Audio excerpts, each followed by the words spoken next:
Pada abad ke-19, sebuah pemikiran revolusioner mengguncang dunia filsafat. Ludwig Feuerbach, seorang filsuf asal Jerman, mengajukan sebuah gagasan yang tak hanya mempengaruhi pemikiran agama, tetapi juga mengguncang fondasi moralitas dan kehidupan sosial. Apa yang dipikirkannya begitu berani dan kontroversial, bahwa Tuhan tidak menciptakan manusia, melainkan manusia yang menciptakan Tuhan. Sebelum kita lanjutkan, izinkan saya mengingatkan untuk membuka pikiran dan hati dengan perspektif yang luas, dan simak video ini sampai selesai biar tidak terjadi gagal paham. Dan tujuan saya adalah untuk mengajak kita semua berpikir lebih dalam tanpa terjebak pada satu keyakinan atau pandangan tertentu. Bagi yang suka dengan topik ini, kami mengundang Anda untuk menekan tombol like dan subscribe. Terima kasih.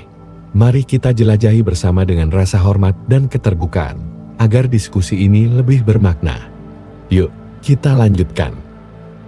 Dalam karya terkenalnya, The Essence of Christianity, Esensi Kekristenan, Feuerbach menantang keyakinan konvensional yang telah lama diterima, bahwa Tuhan adalah pencipta dan pengatur segala sesuatu di dunia ini.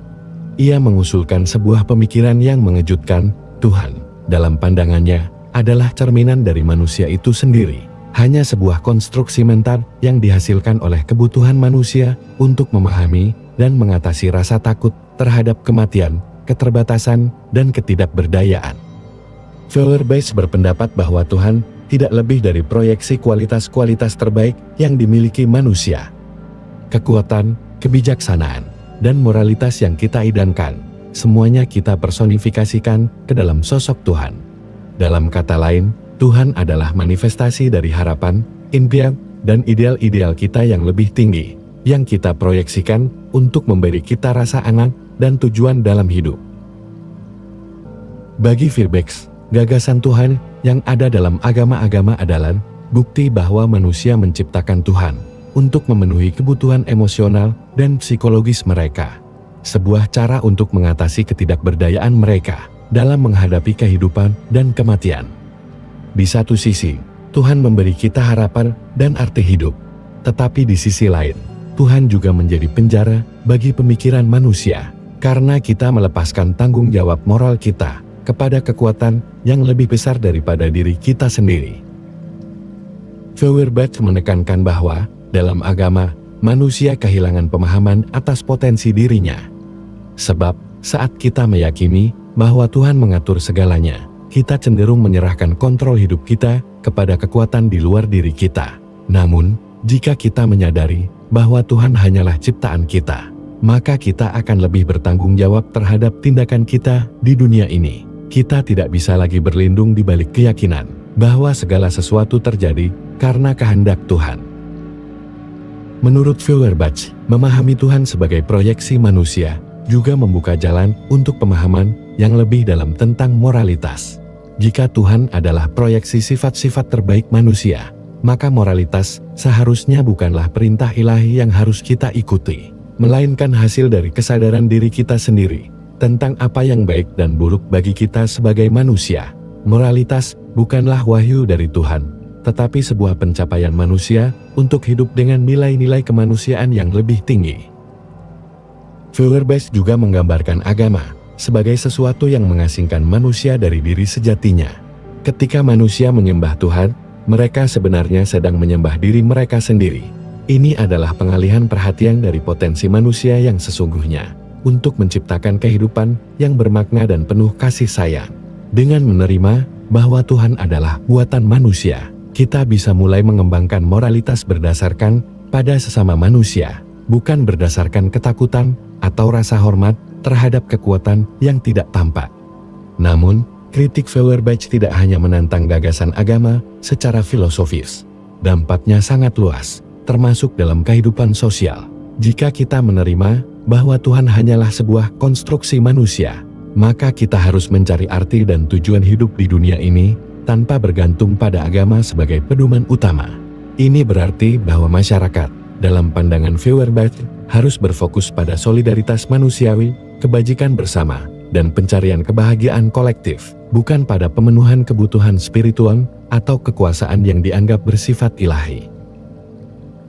Feuerbach juga berpendapat bahwa agama, meskipun bisa memberikan kenyamanan emosional, seringkali menjadi alat kontrol dalam masyarakat. Para pemimpin agama seringkali memanfaatkan ide Tuhan untuk mempertahankan kekuasaan dan memanipulasi umat. Dengan menyadari bahwa Tuhan adalah ciptaan manusia, kita bisa lebih kritis terhadap struktur kekuasaan dalam agama dan berusaha untuk menciptakan dunia yang lebih adil dan egaliter.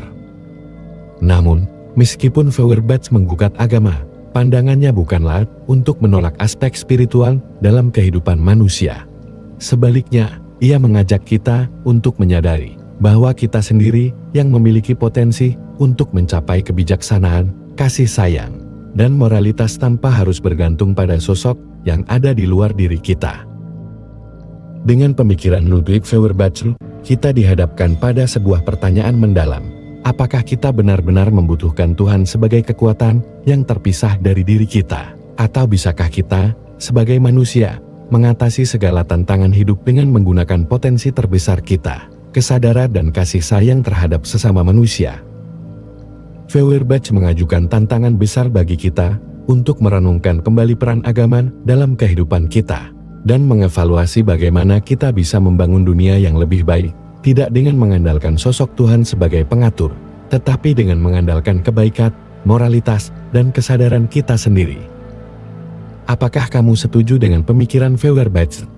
Apa pendapatmu tentang hubungan antara Tuhan, agama, dan moralitas? Bagikan pemikiranmu di kolom komentar di bawah. Jangan lupa untuk like, subscribe, dan bagikan jika kamu merasa video ini memberi wawasan baru. Dukung perjalanan kita menuju kesadaran diri. Jika kamu merasa terinspirasi oleh video ini dan ingin mendalami lebih jauh topik kesadaran diri, spiritualitas, dan pengembangan diri, Super Thanks adalah cara terbaik untuk mendukung channel ini. Dengan memberikan Super Thanks, kamu tidak hanya menunjukkan apresiasi atas konten yang kami buat, tetapi juga membantu kami untuk terus menghadirkan lebih banyak video dan latihan yang bermanfaat untukmu. Setiap dukunganmu sangat berarti. Ingin lebih? Bergabunglah dengan membership channel kami. Sebagai anggota, kamu akan mendapatkan akses eksklusif ke konten mendalam yang akan membantumu dalam perjalanan pengembangan diri dan spiritualitas. Dengan menjadi member, kamu akan merasakan pengalaman yang lebih personal dan mendalam, termasuk latihan khusus, video eksklusif, dan banyak lagi. Jadilah bagian dari komunitas yang terus tumbuh ini dan menikmati manfaat tambahan dalam perjalanan menuju kesadaran sejati. Klik tombol Super Thanks untuk dukunganmu, atau bergabung sebagai member untuk lebih banyak konten yang akan membantu kamu lebih sadar dan lebih bijaksana dalam setiap langkah hidupmu. Terima kasih atas dukungan luar biasa yang kamu berikan. Bersama-sama, kita akan terus bertransformasi. Pastikan untuk mengaktifkan lonceng notifikasi. Sampai jumpa di video berikutnya.